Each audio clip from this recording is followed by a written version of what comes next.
Enfim, depois de tanto sacrifício, depois de tantas lutas, de alguns contratempos que tive aqui, vamos embora para essa live, se Deus assim permitir. Consagremos a Nossa Senhora, rezemos. Então, Jonadab já está aqui. Sem demorar mais um segundo.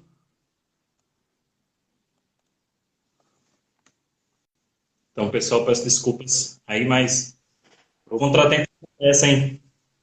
é bom rezar antes logo, né? Então, em nome do Pai, do Filho e do Espírito Santo. Amém. Ave Maria, cheia de graça, o Senhor é convosco. Bendita sois vós entre as mulheres e bendito é o fruto do vosso ventre, Jesus. Santa Maria, Mãe de Deus, rogai por nós, pecadores, agora e na hora de nossa morte. Amém. Santa Maria, Mãe de Deus, rogai Rogai por por nós. Em nome do Pai, do Filho e do Espírito Santo. Amém. Enfim, vamos embora do início novamente. Deixa eu apresentar o Jonadab, que eu já conheço, como disse anteriormente, há mais ou menos uns 10 anos, desde quando o Jonadab iniciou a caminhada dele, mais ou menos. Então, o Jonadab tem 29 anos, nasceu lá em Feira de Santana, na Bahia, em uma família protestante, inclusive o pai dele é pastor, né? Pertenceu à Igreja Missionária Quadrangular. Uma diferenciação aqui, né? Não é a Igreja Quadrangular, é a Igreja Missionária Quadrangular. O Jonadab se converteu em 2010, mais ou menos. Tem uma editora, inclusive, no final nós vamos mostrar alguns livros, fazer uma propagandinha que também é boa, né? Começamos agora a nossa live. Enfim, meu amigo, seja muito bem-vindo. Alegria ter o seu testemunho aqui para a nossa página, para o nosso apostolado. À vontade. Não sei se eu me esqueci de apresentar, de dizer mais algum outro dado. Não, não. O principal você já disse. Posso começar então, Ok, né? vamos Pronto. Então, embora. as observações que eu falei anteriormente. A primeira é que eu tenho dois trovões aqui, né? De 2 anos e um de 1 ano. E qualquer momento pode dar a rajada deles. E o segundo é que eu não pretendo fazer uma argumentação, mostrar exatamente todos os motivos que me fizeram abandonar o protestantismo, mas eu fiz um esquema aqui cronológico que eu pretendo listar a ordem de alguns fatos que aconteceram, porque na verdade foi uma obra de Deus, né? Que Ele foi me conduzindo e tem coisas que eu não percebi e só vou saber no futuro. Então eu pretendo só relatar o que fica mais na minha memória e o que mais me marcou, né? Alguns pontos principais. Então, basicamente isso. Como você disse, eu nasci lá protestante, meu pai é pastor. Desde que eu nasci, meu universo sempre foi aquele, o universo protestante. Como você disse, não é a igreja do Evangelho Quadrangular, é uma denominação própria. Eles não têm tanto enfoque doutrinário em algumas coisas. Jonadab, abaixa só um Oi. pouquinho a tua câmera. Ah, sim. Ok. Eu tô com a mão aqui porque o carregador deu um probleminha, aí eu tive que colocar com a mão. Eu quase que esqueço, era capaz de eu botar para cima, assim, ó, sem perceber. Aham. É, eles nunca tiveram lá tanto enfoque doutrinário porque é meio que eles são meio que uma consequência, né, do protestantismo. Mas com o tempo eu fui me interessando, vou dizer aqui, eu fui me interessando no protestantismo histórico, né? Isso eu vou falar aqui no decorrer da nossa conversa. É, na igreja lá de meu pai, eu era o levita, um dos levitas, ficar tocando. Nunca tive aquela coisa de pregar, de falar. Vai dar para perceber isso aqui. E eu queria ficar lá no meu cantinho, tocando meu violão, enfim. No meio protestante, na igreja dele, eu era isso, né? Uhum.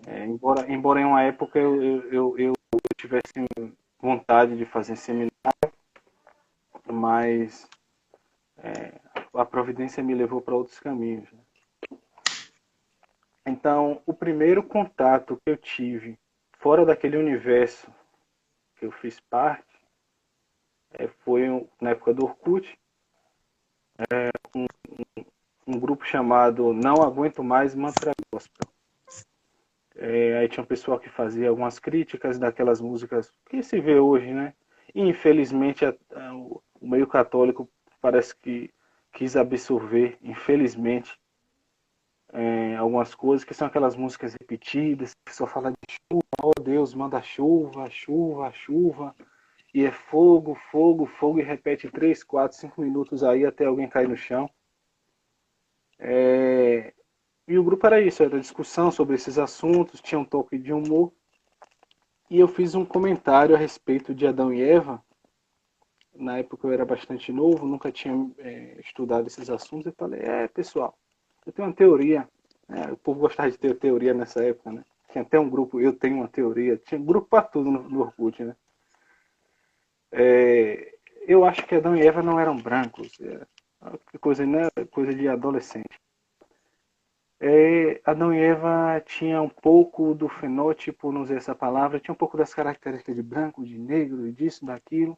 Aí pronto, todo mundo riu da minha cara e um físico falou, por causa de gente assim que humilham, que não dão valores aos cristãos. Aí eu fiquei chateado, falei, rapaz, nunca mais ninguém vai me falar isso. Aí eu comecei a procurar, né, livros sobre apologética, foi aí que eu comecei a ter contato com apologética, e eu acho, não tenho certeza absoluta, que o primeiro livro que eu li de apologética foi um livro muito bom. O atual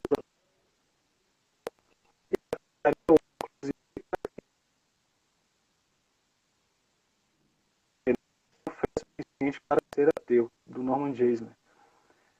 Claro que sobre outros aspectos e alguns outros assuntos ele deixa muito a desejar, principalmente em doutrina, mas eu não lembro dele tratar desse assunto nesse livro. Ele trata basicamente da existência de Deus, a existência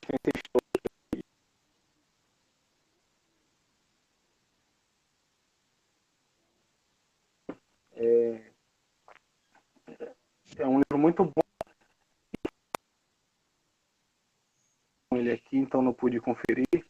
Que ele fala de Sócrates, que não sei se é Sócrates, que era seguir a verdade onde quer que ela leve, né? Que era o lema, que deveria ser o lema de outras pessoas, né? Eu peguei isso para ser meu lema, seguir a verdade onde quer que ela leve. Onde a verdade apontar, goste eu ou não, eu tenho que seguir, né? E isso até hoje continua, né, sendo meu lema. E aí eu comecei a me interessar, conheci aquele William Lane Craig. Davi, o pessoal está perguntando o nome do livro, que quando você falou, travou. Não tenho fé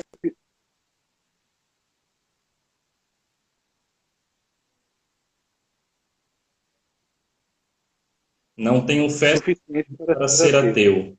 Norman Jay. Isso. Eu não lembro se ele fala de doutrina, mas se alguém tivesse com problema de fé, eu indicaria esse livro hoje ainda. Entendeu?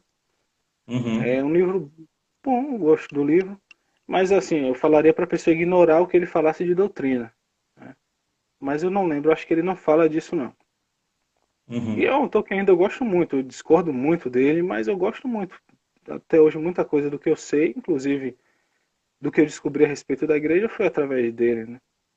Então, espero que isso tenha contado, que ele já faleceu.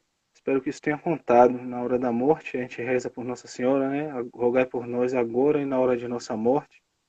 Então espero que na hora da morte dele, embora ele não rezasse, eu não sei, né? Mas a gente sempre reza por eles. Espero que ela tenha tido misericórdia dele, né? Pelo bem que ele acabou fazendo indiretamente. E aí eu comecei, depois desse livro, comecei a me interessar por outros assuntos, né? A ressurreição de Nosso Senhor, o espiritismo, eu comecei a ter contato com espíritas. Isso, o Ranieri colocou ali. Uhum. O espiritismo, os espíritas eram sempre os mais chatos para debater. O islamismo, a confiabilidade dos evangelhos. Até hoje eu tenho muita vontade de voltar a estudar esses assuntos, mas de 10 anos para cá a providência me levou a estudar outros temas. Mas li muito sobre esse assunto. E aí comecei a conhecer mais, né? Sair daquele universo que eu fazia parte, que era uma coisa mais sentimental, e conhecer mais os reformados. Quando o protestante conhece os reformados, a tentação é a pessoa até se sentir, né, alguma coisa, porque é reformado, né? Mas não é como se fosse grandes coisas, né? E nesse meio tempo me tornei calvinista. Conhecia alguns sites, né? Eu ficava o dia todo lendo, era de manhã, de tarde, de noite. Era o Charles Spurgeon, Jonathan Edwards. Antes de virar modinha hoje em dia, meu Deus do céu. Vários autores. Como tem 10 anos, eu não lembro muito lá de tantos autores, né? Eu ignorei, passei a estudar os padres da igreja, mas era de manhã, de tarde, de noite, de manhã, de tarde, de noite. Era tulipe para cá, tulipe para lá, graça para cá, graça irresistível para lá. Até uma música sobre a graça eu fiz. Hoje eu adaptei, hoje eu adaptei a graça irresistível, né? Só que assim, é, enfim, e aí eu virei calvinista, né? E só que essa fixação minha com o calvinismo não durou muito tempo. Eu voltei a discutir com espíritas e muçulmanos, então para mim era mais importante defender o cristianismo em geral, isso falando na minha cabeça como protestante, né?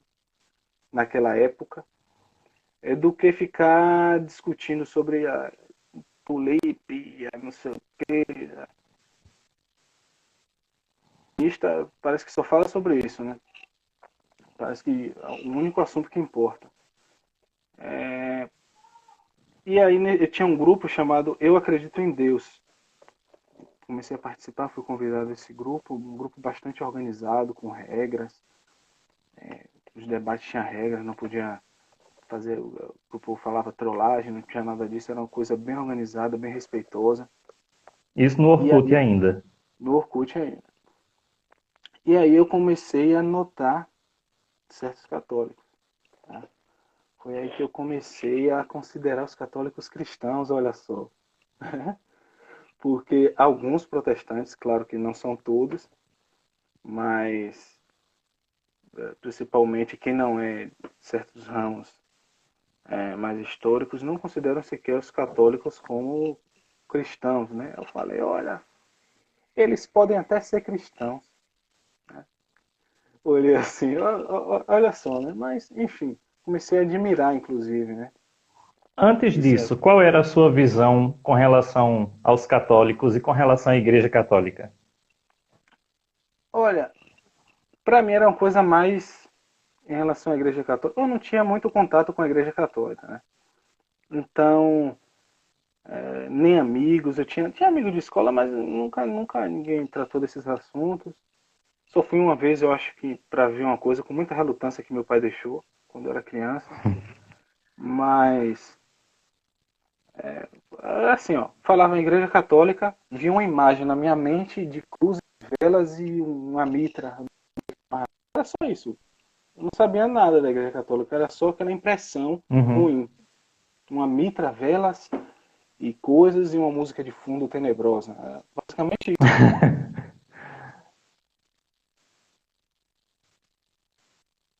esquisita. Só que não interessava, eu só pensava que era esquisita. Né? E aí eu comecei a ver que os católicos defendiam Jesus Cristo. Olha que coisa, rapaz, eu nunca. Porque você vê os católicos hoje em dia, infelizmente,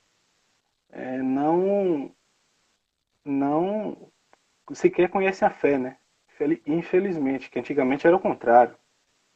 Antigamente, meu pai falava que, às vezes, ele abriu várias igrejas em vários lugares da Bahia. E ele disse que os católicos sequer os recebiam em casa. E que, às vezes, eles tinham que fingir e usar uma roupa semelhante à batina para serem recebidos. Hoje em dia é o contrário. Eu tenho até uma foto, mas não convém estar Uhum. mostrando. Mas qualquer coisa em privado eu lhe mostro. Uhum. E era diferente, né? Infelizmente. Eu conheci católicos, talvez o primeiro contato, assim, o cheiro da fé, foi com católicos de verdade. E aí eu comecei a admirar e tinha aquele acordo implícito de não discutir certos assuntos de fé para discutir contra os muçulmanos, para discutir contra os espíritas. Não era o falso ecumenismo, era uma coisa para evitar discutir certos assuntos e lidar com o que é pior, né? E Vamos ficar foi aí com o que que é comum e aquilo que nos é, divide, nos atrapalha, deixemos de lado. isso. Hoje eu não concordo em algumas coisas, né? Uhum. Dessa atitude, mas no geral é uma atitude razoável a depender da circunstância, né? Uhum. E me fez bem, eu comecei a notar, eu discutia com os espíritas, os católicos, com os católicos, né? E eu comecei a admirar. O primeiro ponto foi a admiração. Eu comecei a ter como irmãos. E até então não conhecia muito da Igreja Católica e nem me importava, eu não tinha interesse. Não tinha interesse nenhum, estava contente. Para mim o importante foi, ainda é claro, só que agora eu sei as consequências, mas para mim o importante era a ressurreição de nosso Senhor Jesus Cristo. Se ele ressuscitou, tudo o que ele disse é verdadeiro, e agora eu sei tudo o que ele disse. Não que eu saiba tudo o que ele disse, mas eu sei mais consequências do que ele disse, né? E deixa eu ver. E aí eu comecei a conhecer um pouco da Igreja Católica. Eu não lembro quando isso aconteceu, quando isso surgiu, mas a partir de certo momento, embora eu não tivesse lá tanto interesse em conhecer a doutrina da Igreja Católica, eu não lembro quando isso começou a surgir, mas eu comecei a sentir uma espécie de angústia quando eu vi uma foto de Bento XVI. Eu não sei descrever qual é essa angústia hoje. Tem muito tempo. Hoje, quando eu vejo a foto dele, eu não sinto nada. E também minha conversão não foi porque eu sentia nada. Mas, assim, eu Uhum. acho que um dos motivos é a crise na igreja, né? Estava até conversando com um amigo que a igreja é perfeita, é santa. A crise é entre as pessoas que fazem parte, mas não da igreja que é santa, perfeita, pura e imaculada, né? E outro motivo que hoje eu reflito é que ele é o vigário de Cristo.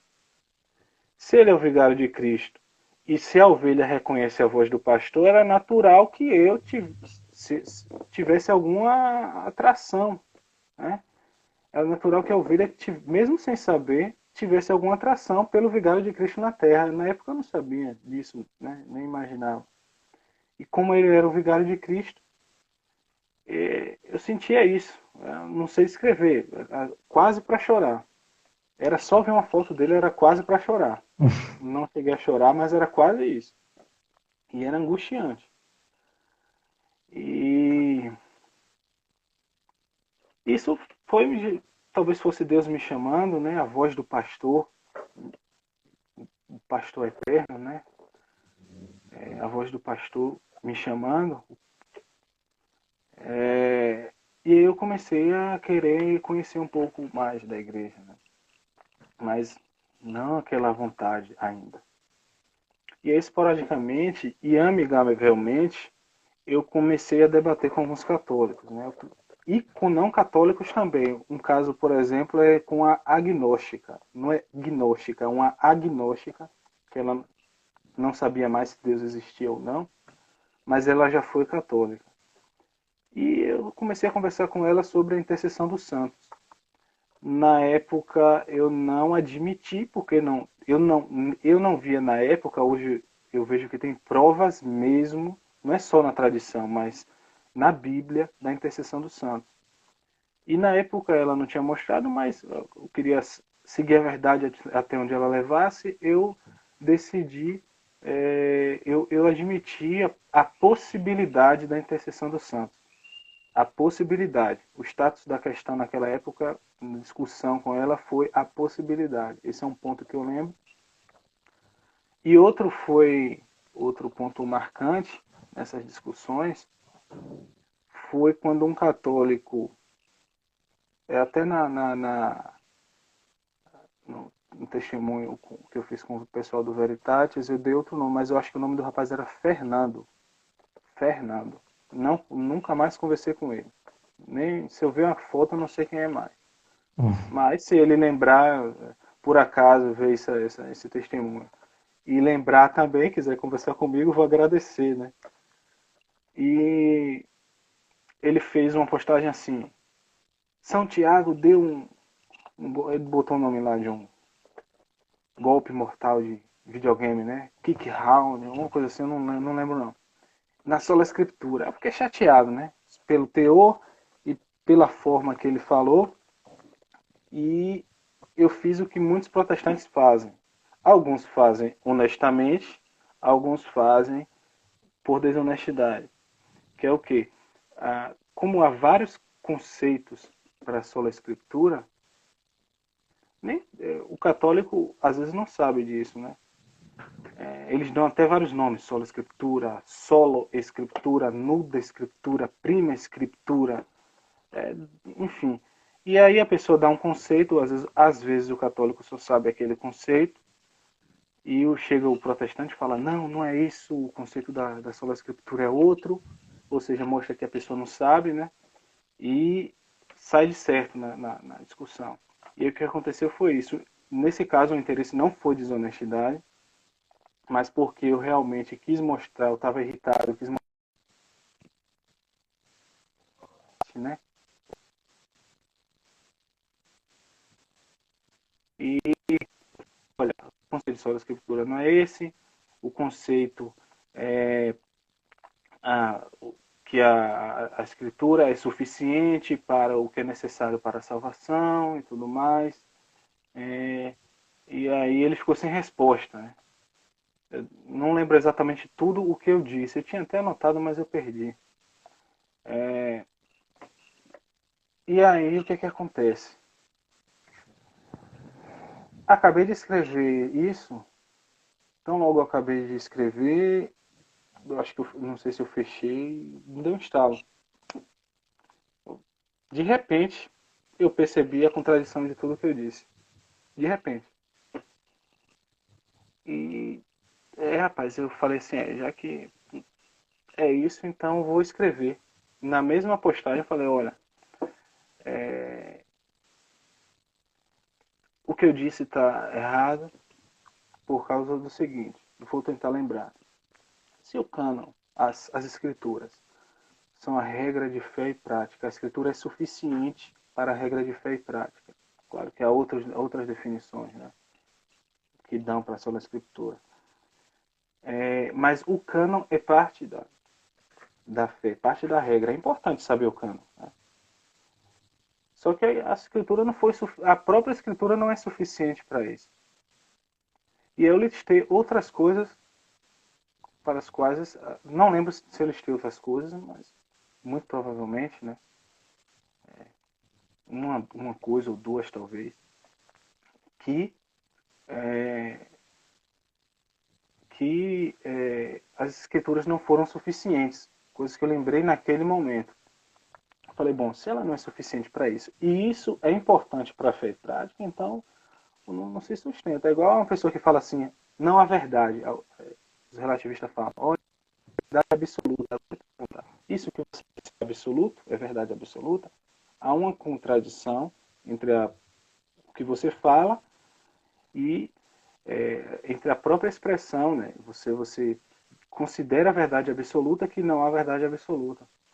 é uma coisa semelhante que aconteceu comigo. Eu acho que isso eu percebi também com o livro do Norman Geisler, né? Eu acho que ele trata desse assunto e isso ficou enraizado.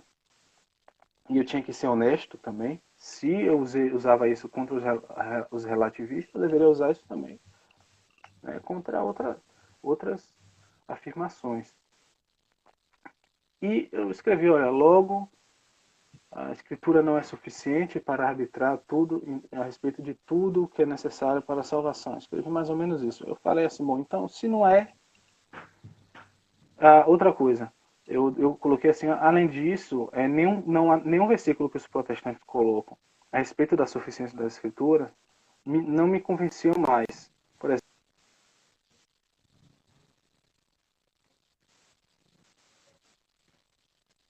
não está mais, né? Basta saber ler para saber que não trata da suficiência, não trata ali, não fala de nada de só da Escritura. E aí eu fiz o propósito, eu escrevi lá, bom, já que é assim, então eu tenho que saber o que os primeiros cristãos acreditavam. Será que eles davam, por exemplo, a primazia às escrituras? Será que o que eles acreditavam a respeito das escrituras, né? Por exemplo, Santo Inácio de Antioquia, ele foi, ele sucedeu os apóstolos, né? Ele, se não me falha a memória, ele chegou a conhecer, tem São Policarpo de Esmirna, por exemplo. Então eu queria saber o que eles acreditavam, o que eles ensinavam. E aí isso virou meu objetivo. Eu não sei se naquele mesmo dia eu decidi ler os Padres da Igreja. Nem sabia que, nem dava esse nome Padres da Igreja ou Pais da Igreja. Para mim era cristão primitivos, ou os primeiros cristãos. E fui ler. Pegar aquela coleção da Paulus. E aí eu fui vendo, por exemplo, que foi necessário uma autoridade exterior às escrituras para a definição delas. Os protestantes dizem que a igreja não definiu, a igreja reconheceu. Não vai dar para argumentar isso a respeito disso aqui agora, mas o fato histórico não é que a igreja reconheceu. O fato histórico é que a igreja definiu. Certo? Isso eu percebi lendo os padres da igreja. Eu não fui ler o que fulaninho disse sobre os padres da igreja. O que não sei quem diz. Eu fui ler os padres da igreja. Era esse o Só meu fazendo uma interesse. recapitulação aqui para as pessoas bem entenderem e você também tomar um ar, né? Hoje todos nós podemos e devemos ter as Sagradas Escrituras, né? Nós sabemos que a Sagrada Escritura não caiu de paraquedas, do nada. Nós temos todos os livros lá contados, Gênesis, Êxodo, Levítico, Números, todo o Antigo Testamento. Aí depois você vai para o Novo com os 27 livros, Mateus, Marcos, Lucas, João, Atos, Romanos, 1º e 2º Coríntios, até chegar em Apocalipse.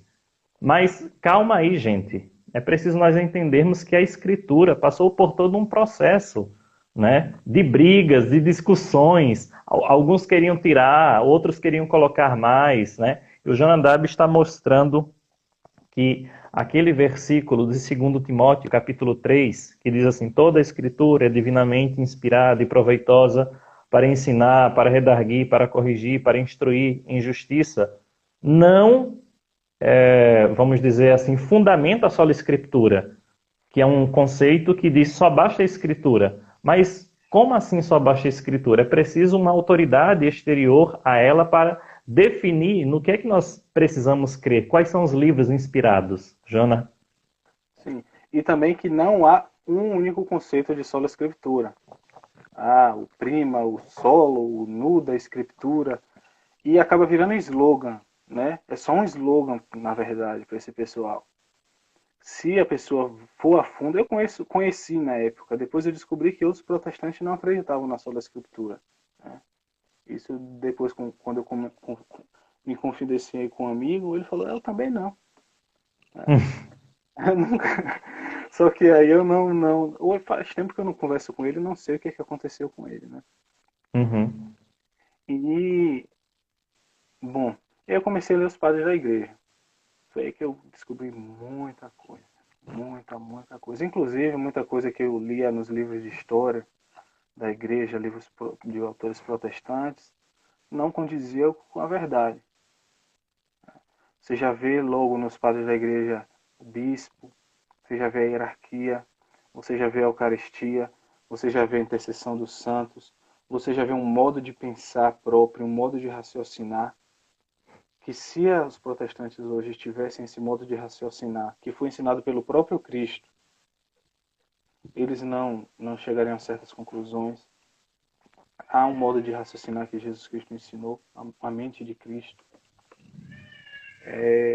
E eu fui estudando, né? Sem aquela coisa, eu quero debater e refutar a Igreja Católica, não. Eu quero a verdade. Eu quero saber a verdade. Eu não quero refutar fulano para dizer que eu estou certo. Eu não quero participar em debates e isso e aquilo, não. Eu quero saber a verdade. Eu quero saber o que os primeiros cristãos acreditavam. E aí, passou o tempo, comecei a admirar mais os católicos, comecei a fazer mais amizades.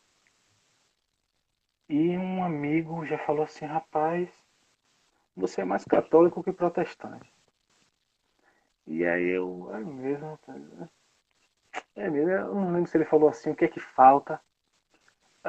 Mas para mim na época chegou um ponto que faltava basicamente entender o papado, basicamente. Foi o último aspecto. Eu não lembro se eu já admitia que São Pedro era rocha, porque com os próprios livros protestantes, outro detalhe, eu não lia livros católicos. Talvez um ou outro, Chesterton, por exemplo. Eu não lembro se na época eu tinha lido o livro do Alessandro Lima sobre o cânon. Mas foi basicamente em livros protestantes que eu descobri a tradição. O livro falava sobre a ressurreição de Jesus Cristo. Mas ele tocava em um ponto. Para provar a ressurreição, ele usava a tradição.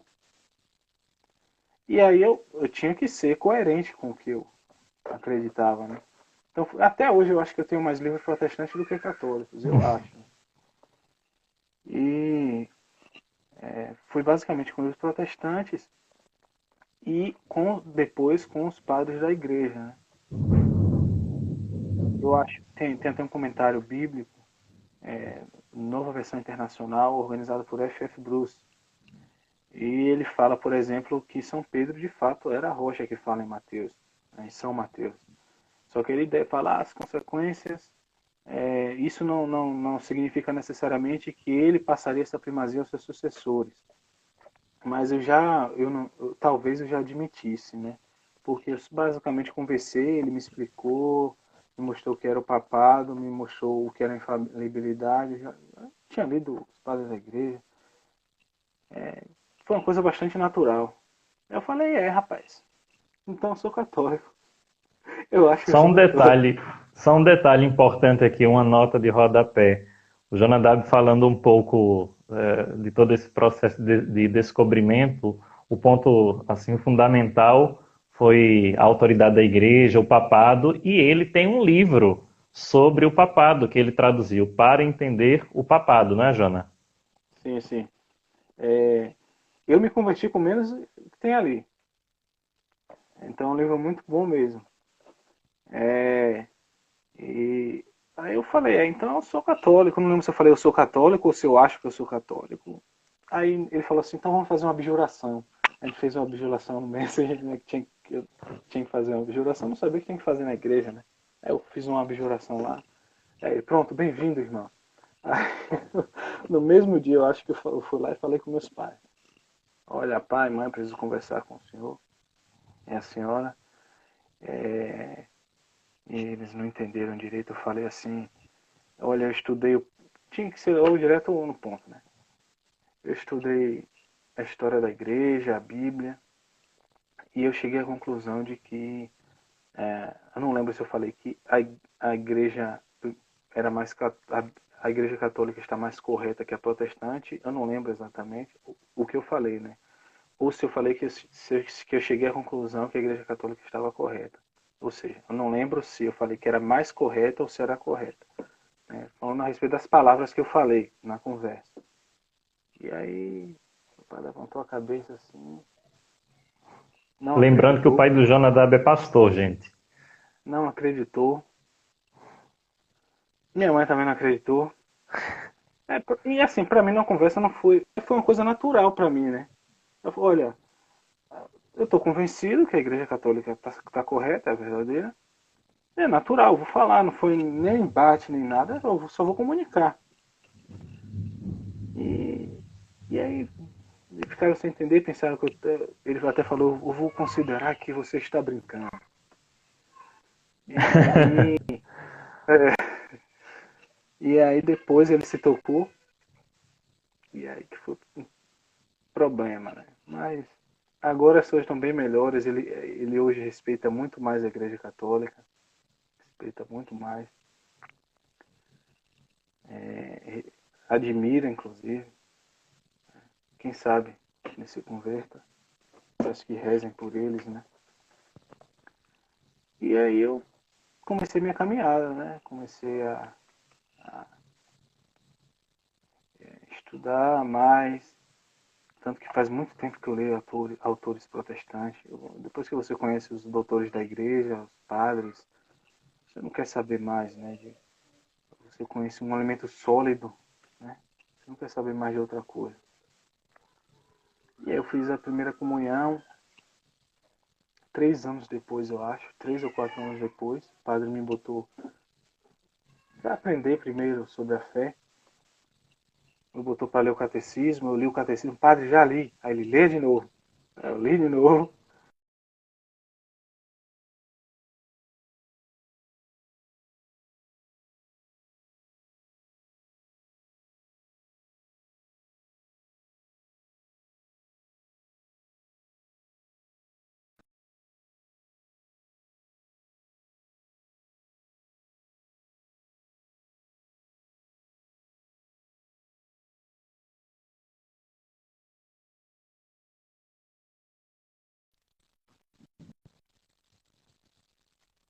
No outro dia eu fiz a primeira comunhão. É... Pausou aqui, alguém falou que pausou. Ok, pode continuar, já voltou normal. Você Certo. fez a primeira comunhão. Comunhão. E o padre me perguntou no mesmo dia, após a missa, se eu queria me consagrar a Nossa Senhora. Eu não sabia sequer o que era consagração, mas eu só sei que eu queria. E aí, depois da missa, me consagrei a Nossa Senhora. Faz 10 anos ele conheci a Djaí, conheci muita gente boa. E faz 10 anos hoje estou casado, né? Estou com 2 filhos, Pedro Antônio e José Paulo. E é isso. Hoje estou aqui. Uma pessoa está perguntando aqui, e em relação a Maria, como foi a aceitação? Foi natural. Foi natural. Eu nunca tive problema assim. Foi uma coisa natural. Tanto que quando o padre perguntou se eu queria me consagrar, eu só sabia que eu queria. Eu nem sabia que era consagração.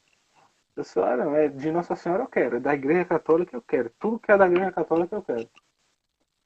E foi bastante natural para mim.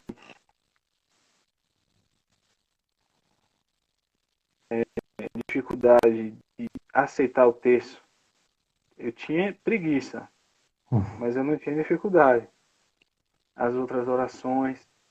Chegou um tempo que eu sequer sabia rezar, rapaz, Ave Maria. Eu rezava errado, Ave Maria. Mas era assim. Jonadab, e o relacionamento assim com os amigos de igreja, quando eles descobriram da sua conversão? Não, e até hoje mantenho boas relações. A gente, quando se vê na rua, a gente se cumprimenta. E como vai? Tá sumido? Fica por isso. Não teve briga, todo mundo se afastou, né?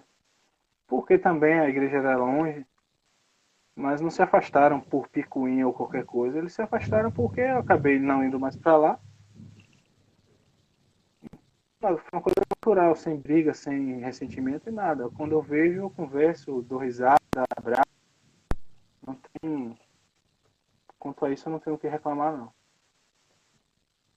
Existia algum ponto de dúvida ainda, né, nesse meio de conversão? Meu Deus, será que é a Igreja Católica mesmo? Eu sei que você tem aquela frase, né? Ir aonde a verdade me levar, mas existia um misto de dúvida, de ceticismo. Será que eu estou no caminho certo? Será que eu não estou fazendo uma loucura? Será que vinha a sua memória também a questão de ser filho de um pastor? Não, para mim pensei nas consequências, inclusive, né, que acabaram acontecendo. Para mim era natural.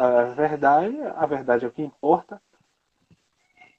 Tanto que um dia anterior à conversa que eu tive com o padre quando eu conheci, eu falei, padre, eu não consigo sequer me imaginar como protestante mais.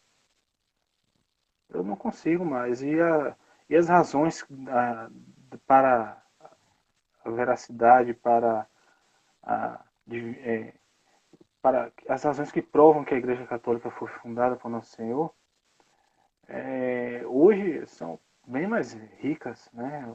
E cada dia eu me impressiono mais. Até hoje eu vou lendo, eu me impressiono cada vez mais. É uma riqueza incrível. Né? É o depósito da fé, né? Então é um tesouro incrível mesmo. O que eu sabia, por exemplo, boa parte do que eu sabia foi lendo autores protestantes, que não tratavam do assunto, tratavam de outros assuntos. E aí, quando eu, por exemplo, fui conhecer o padre Leonel Franca, meu Deus do céu, protestantes hoje em dia deveriam ler ele antes de criticar a Igreja Católica. E é riquíssimo, né? E aí eu fui conhecendo outros autores e eu me impressionava cada vez mais. E pelo contrário, então, não veio dúvida, veio cada vez mais certeza.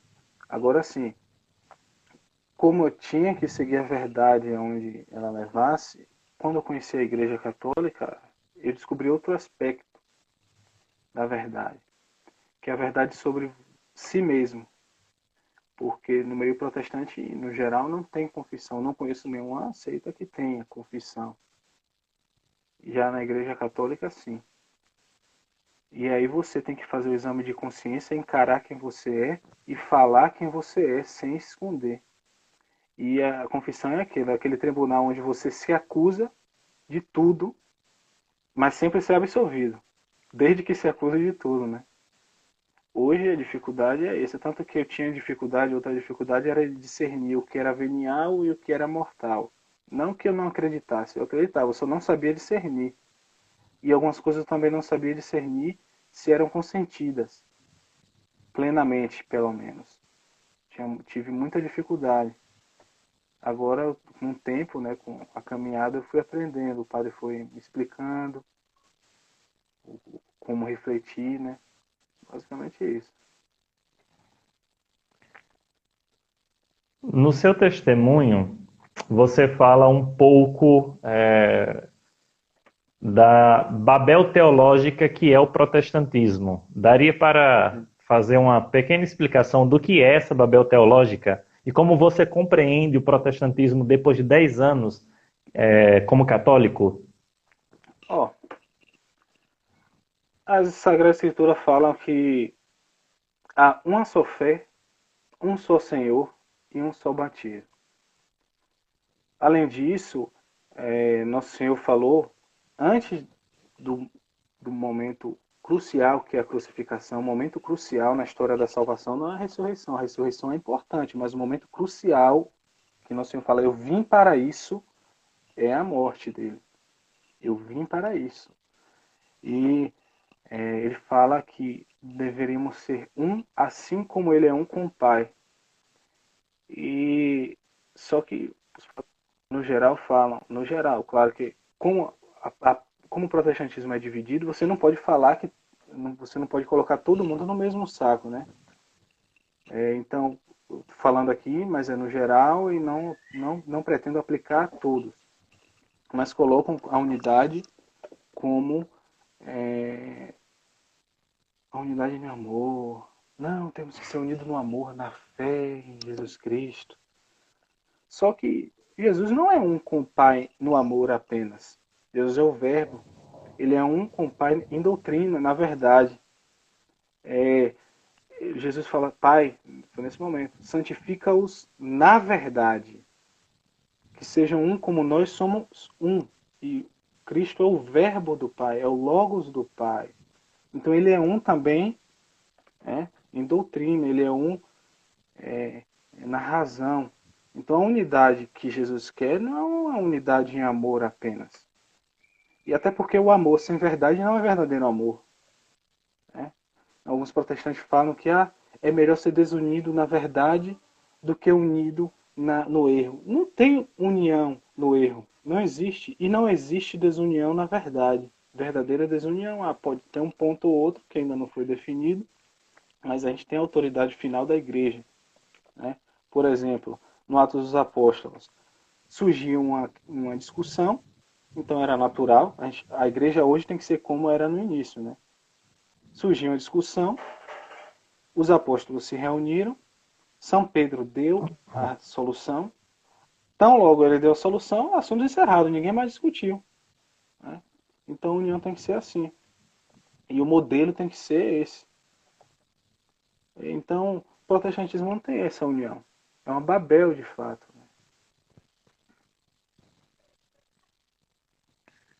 E essa expressão E acho que eu aprendi com o padre Leonel Franca, a Babel uhum, protestante. uhum. E hoje, qual a visão do protestantismo que você tem hoje e principalmente com relação à salvação? Porque veja, eles não têm os sacramentos, não têm hierarquia, não têm e não recorrem à intercessão dos santos. Ó, teve até uma senhora que veio criar polêmica besta no perfil do Facebook, ó, porque eu falei do autor Ravi Zacarias, ele é protestante, eu acho que ele era anglicano, e ele faleceu, eu falei que Deus o tenha, ou seja, eu espero que Deus o tenha. Uhum, Uma vez perguntaram ao padre a respeito desse assunto, se não me falha a memória, ele falou: "Ó, meu filho, quem sabe contar é Deus. Então, quem conhece o coração é Deus." Claro, fora da Igreja Católica não há salvação. Isso não há discussão aqui, certo? Mas como isso se dá, a gente não sabe exatamente. Em alguns casos, né? Há, claro, a ignorância vencível, há a ignorância invencível. Então a gente não pode falar de todos os casos. Quem conhece cada pessoa é Deus. E tem um versículo que fala assim, foi São João Batista, a respeito de Nosso Senhor. Ele não abandonará a cana rachada, nem o pavio que fumega. Então, desde que esteja lá fumegando ainda, desde que esteja ainda lá a cana não quebrou ainda, ele não morreu ainda. É só Deus que sabe, entendeu? Mas, através da igreja. Não é porque ele é protestante, mas apesar de ser protestante. Mas como se dá, eu não sei. Não sei. Tem o dogma. Fora da igreja não há salvação. Isso é incontestável. Mas como se dá em cada caso, é como o padre disse, quem sabe contar é Deus. uhum. Jonadab, no seu testemunho, você fala, assim, dos mitos que muitas pessoas têm com relação à igreja, e mais ainda com relação aos reformadores, protestantes, Calvino, Lutero, Zwinglio, Henrique VIII e tantos outros. E eles foram transformados em, vamos dizer assim, verdadeiros fiéis, santos, por assim dizer, né? Como nós cremos, que os grandes fiéis são santos na igreja. Mas eles foram transformados em mitos, vamos dizer assim, príncipes da liberdade da expressão e da expressão religiosa. E é isso mesmo? Não, não é, né? Felizmente acabam mistificando a igreja no sentido de que criam um espantalho do que os católicos, do que a Igreja Católica ensina, criam e, por exemplo, uma pessoa com autoridade fala o espantalho e o outro que acredita na autoridade de fulano, acredita na autoridade de ciclano, vai lá e repete, até sinceramente, até honestamente. Por exemplo, Constantino que fundou isso e aquilo. Foi tudo é Constantino, né? Uns que conhecem mais a igreja sabem disso, que não é bem verdade. Mas no geral tudo é Constantino. E que a Igreja Católica só definiu o cânon depois para combater os protestantes, quando na verdade aconteceu o contrário. Basicamente isso. Há muita mistificação a respeito dos ditos reformadores, né? Os protestantes, no geral, não leem também o que eles consideram os pais da reforma. Muitos deles veneravam Nossa Senhora, por exemplo.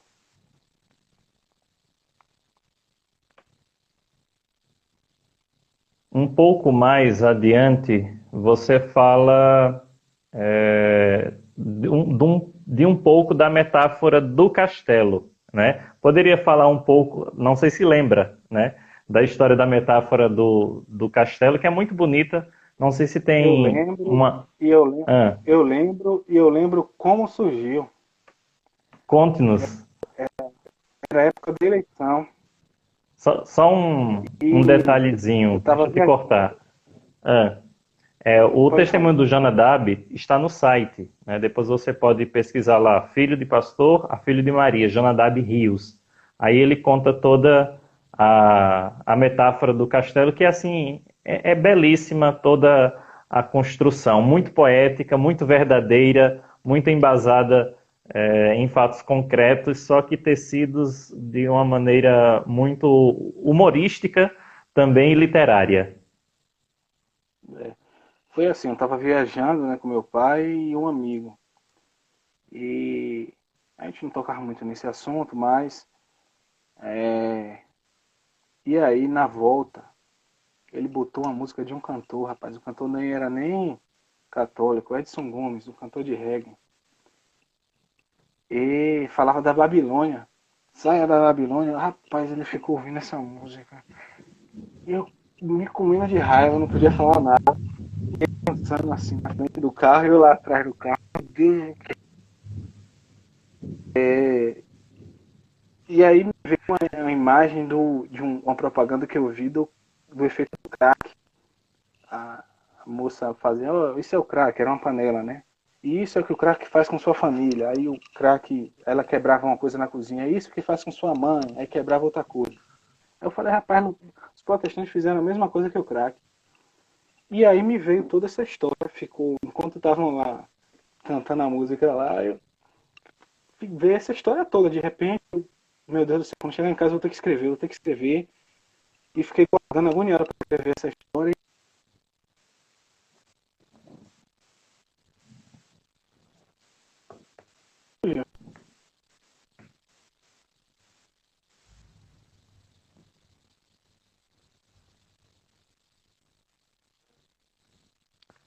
Para quem...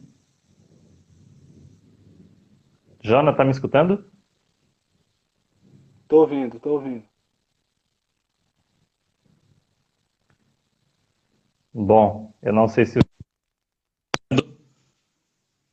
Mas depois, quem quiser conferir depois a história do Jonadab lá no nosso site.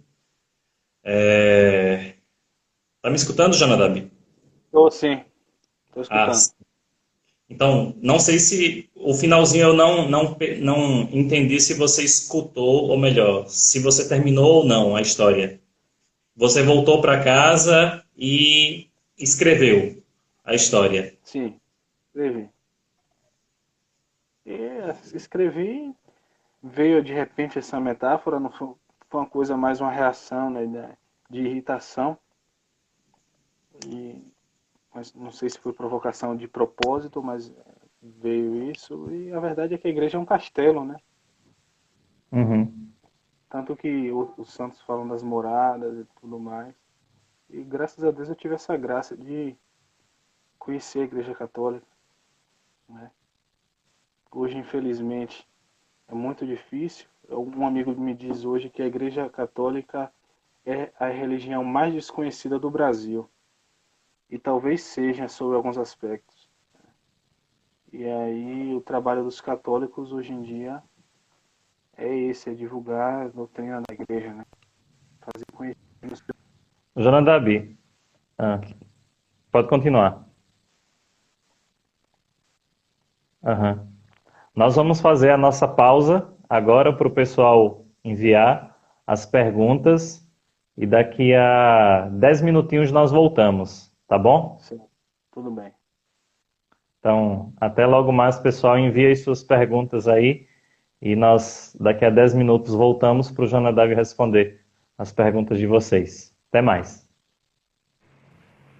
Vamos para a segunda parte, agora com as perguntas. Aconteceu um pequeno problema com a rede do Jonadab, então ele já vai entrar para responder algumas perguntas que vocês nos enviaram. Então fica aqui o convite para vocês conhecerem o nosso site de voltaolar.org, acessar as nossas redes sociais, a nossa página lá no YouTube.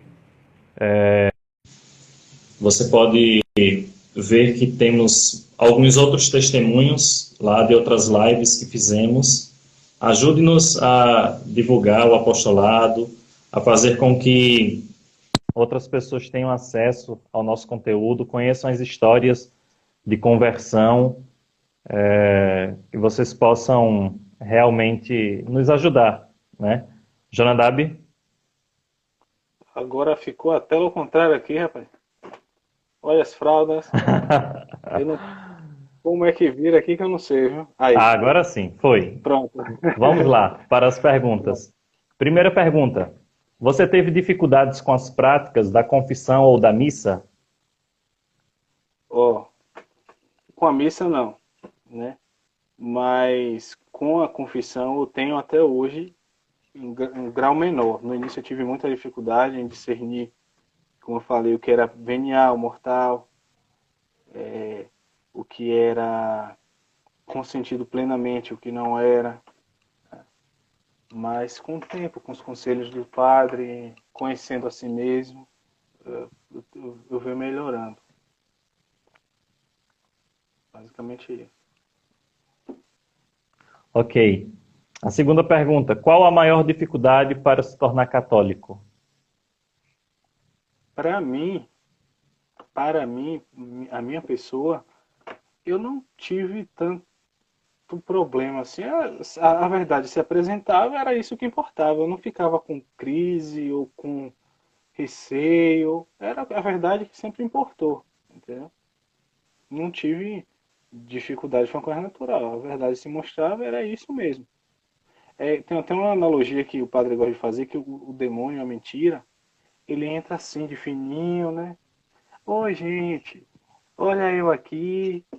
Né? A verdade não, a verdade arromba a porta e fala aqui, ó, sou a verdade, agora diga que eu não sou. Mais ou menos isso aí. Uhum. A terceira pergunta. Você tem outros livros para publicar no futuro sobre o papado?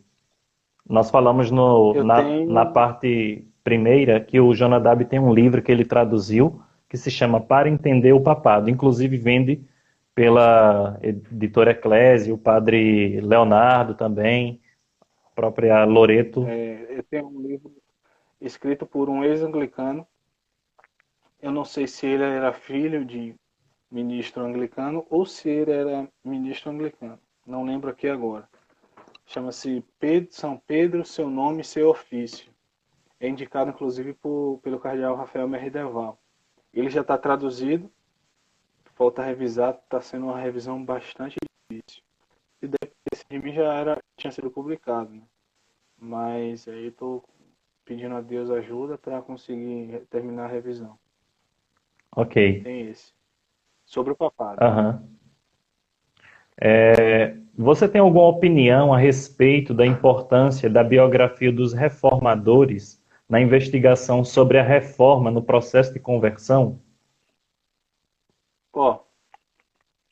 Para a minha pessoa não teve muita importância, né? Mas cada caso é um caso, entendeu? Pode ser que para outras pessoas isso seja importante. Para mim não teve tanta importância não. Pode ser que para alguém Deus use até isso, a biografia deles. Quem sabe, né? Uhum. É o que eu acho. Você, sendo filho de pastor, qual seria a mensagem que você deixaria para outras pessoas que posteriormente estarão escutando essa live, que também são filhos de pastor e que às vezes começam a estudar o catolicismo? Quais as dicas que você poderia dar para viver este momento? Porque muitas vezes... Não, diga. Porque muitas vezes existe um conflito aqui, né? E agora, o que é que os meus pais, a minha igreja...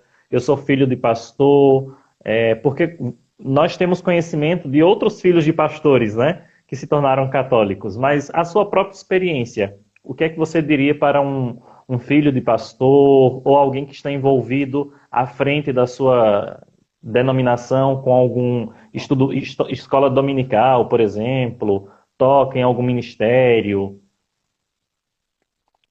Estudar, mas assim, olha o que nosso Senhor Jesus Cristo disse: quem ama mais o pai e a mãe do que a mim, não é digno de mim. Então, a verdade é o que importa, e você não pode colocar o parentesco acima da verdade. Estudar, e se a verdade se mostrando, como é o que acontece se a pessoa estuda honestamente, encarar, né? Não tem jeito, senão você não é digno de Cristo. É duro às vezes, mas é o que Jesus Cristo disse. Ok. Jonadab, qual seria a mensagem que você deixaria para os católicos? Como você bem sabe, nós estamos num país aparentemente dito como católico, mas que poucas pessoas têm conhecimento de como defender. No bloco anterior você falava que talvez antes existia uma defesa um pouco maior da fé por parte dos católicos, hoje é uma visão um pouco mais relativista. Outros católicos que se dizem católicos, mas apenas de nome. Qual seria o seu conselho e qual seria a sua mensagem para aqueles que nasceram em lar católico? Olha, tem até um slogan, não é bem slogan, uma campanha que fala assim: católicos voltem para casa. Aqui no Brasil devia ser: católicos sejam católicos. Para mim, como eu falei no meu testemunho, foi importante, muito importante, ter conhecido católicos de verdade. Né? Então, aquela coisa: a candeia não pode estar debaixo do alqueire, né? A luz não pode estar debaixo da mesa, o sal não pode ser insípido. Né? Então, o católico tem que ser católico. Se os católicos assumirem, verem a beleza da fé católica, a grandeza da fé católica, que é incrível, né? Você lê, quando você pensa que viu muito do assunto, aí você vê outro texto da igreja e você fala: meu Deus do céu, que é isso, que maravilha. Então, conheça a fé da igreja, né?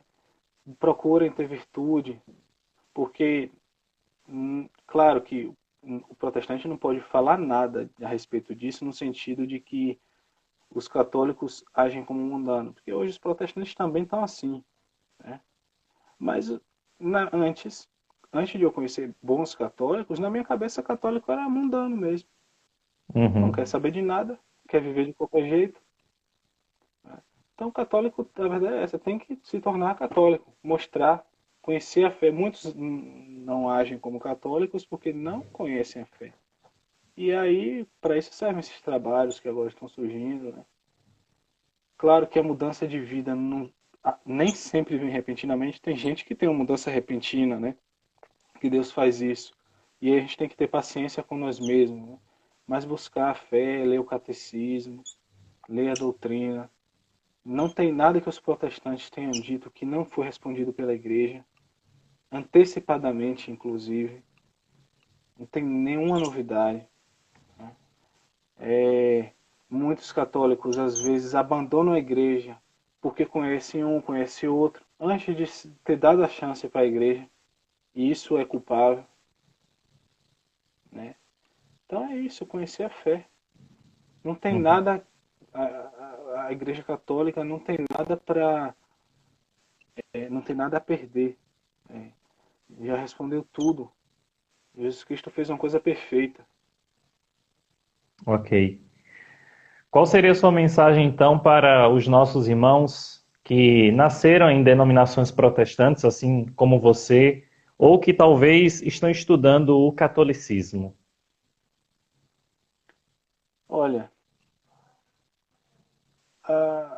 o que geralmente nos apresentam, digo isso porque eu nasci no lar protestante, eu até brinco dizendo que eu me converti mais ou menos com 18 anos de idade. Então eu brinco, claro que é uma brincadeira, que quando eu atingir a maioridade, eu também atingi a maioridade religiosa, né? Claro que é brincadeira, não tem nada a ver com a idade. Mas a gente cresce sabendo, considerando que foi Constantino que fez isso, aquilo, dizendo que os católicos adoram a imagem, ou que, se na doutrina não adoram, na prática adoram, o que é mentira, isso é juízo temerário. Quem é você para julgar, né? Que a pessoa está adorando ali. Que muita gente fala assim, a Igreja Católica não ensina na teoria, no catecismo, a idolatria, mas na prática os católicos são, o catolicismo popular. Mentira. Mentira. Pergunte a qualquer católico. Pergunte a qualquer católico analfabeto. Entendeu? Isso é juízo temerário. Será que Deus se agrada disso? Né? Então, conhecer, a gente cresceu, a maioria de nós cresceu e acredita nisso sinceramente. A maioria Jonadab, acredita sinceramente. quais seriam os principais espantalhos que as pessoas, que os protestantes possuem sobre a igreja, além da questão das imagens, da idolatria? Ou que Ó, talvez você teria no, antes de se no tornar Brasil, católico? no Brasil, é a idolatria, a respeito da Eucaristia, a respeito do papado, os sacramentos em geral também, né? E a respeito da graça. É comum acusar a igreja de pelagianismo ou semi-pelagianismo. Isso no Brasil. Eu conheço uma alemã, eles também não conhecem muito da igreja católica, não. Ela disse que a imagem que ela tinha dos católicos já era ateia. É gente que ela sentia pena só, mas não conhece muito. Aí eu não sei Uhum. como é lá fora, mas aqui, na realidade que eu tinha era essa, a respeito da graça, a respeito do que a igreja ensina, do valor das escrituras, porque dizem muito que a igreja ignora o valor das escrituras ou coloca a tradição acima das escrituras. Não é isso que a igreja ensina, entendeu? Na verdade, o ensino da igreja a respeito da inspiração é infinitamente superior ao ensino dos ditos reformadores. Uhum. Então, não ter medo de estudar e não ficar nos espantalhos. Essa seria a sua dica Sim. para os nossos É irmãos ler os separados. autores católicos.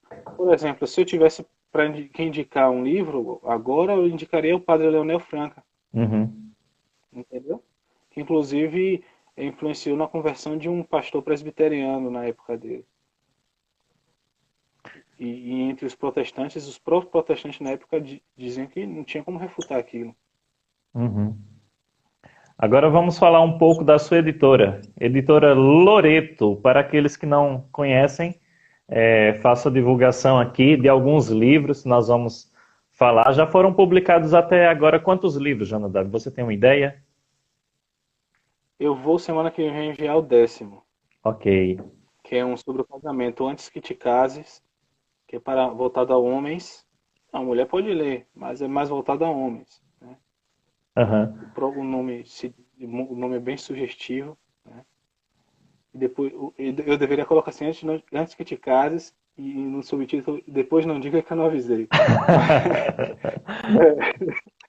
É bastante sugestivo. Mas o livro não é para não casar, não. Mas é um livro bastante realista. Aham. Mas enfim, E, posso falar. e tem se eu pudesse indicar sobre o papado, que é para entender o papado. É um livro bastante esclarecedor. Foi uma resposta a um pastor anglicano. Eu não sei se esse pastor se converteu. Tem algumas coisas na internet que dão a entender isso, mas não é certeza, né? Para quem é protestante, eu indicarei esse livro também, porque muitos livros que eu traduzo é porque são assuntos que já me interessam e são assuntos importantes. Eu sei na minha experiência, né? Então, Então, esse do papado é um exemplo. o Jonadab tem esse livro aqui, esse livro do padre Jacques-Marie Louis Monsambret, acho que deve ser assim que se pronuncia, Jesus no Rosário.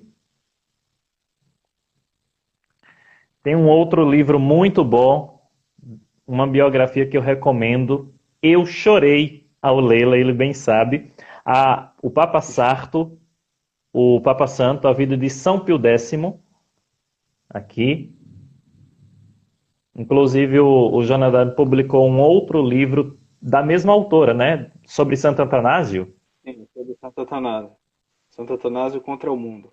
Ok. Tem um outro livro sobre a maternidade divina. De Dom Oscar Vonier. Uhum. E tem esse do Padre Monsabré, que é o Dogma Católico, né? Isso que está aqui. Na verdade, esse é o primeiro volume de uma coleção de 18 livros.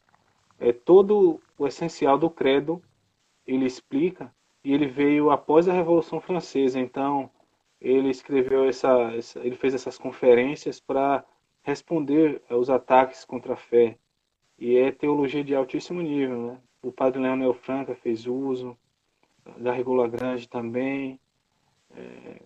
É altíssimo nível mesmo.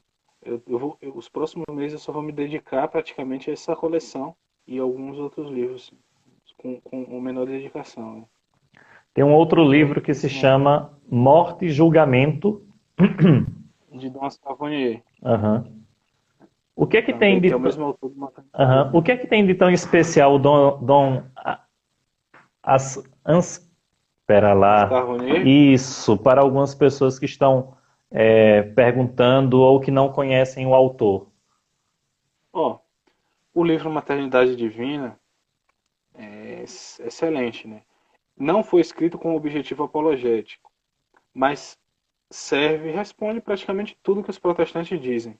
Ele escreveu com uma reflexão profunda, só que ao mesmo tempo acaba naturalmente respondendo, porque ele coloca as consequências da encarnação. O que a encarnação de Nosso Senhor tem como consequência a respeito de Nossa Senhora? É isso que ele responde. É muito então, profundo, o pessoal que quiser adquirir os seus livros, como é que faz? Tem na Eclésia, eu acho que hoje está na promoção ainda. É do padre, né, Leonardo. Eu acho que ainda está em promoção hoje. Tendo até 40% de desconto. Tem a Eclésia, tem a Vide.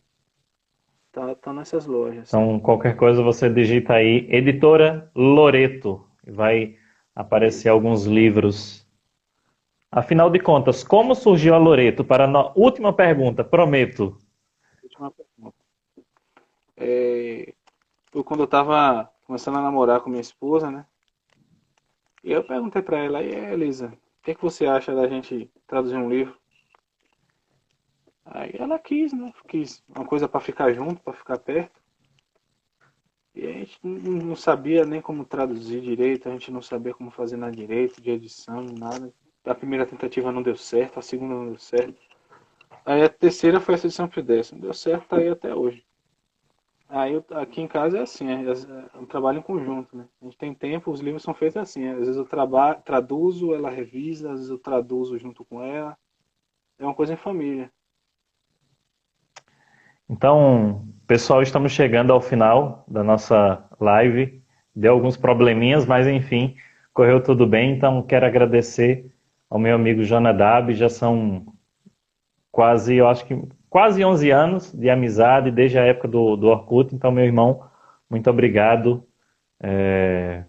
pela sua disponibilidade, muito obrigado pelo seu trabalho que tem realizado nesses anos, pela igreja, em prol da salvação das almas, pelo trabalho editorial e perseverança, rezando por você, pelos seus empreendimentos, pela sua família. Amém. Obrigado.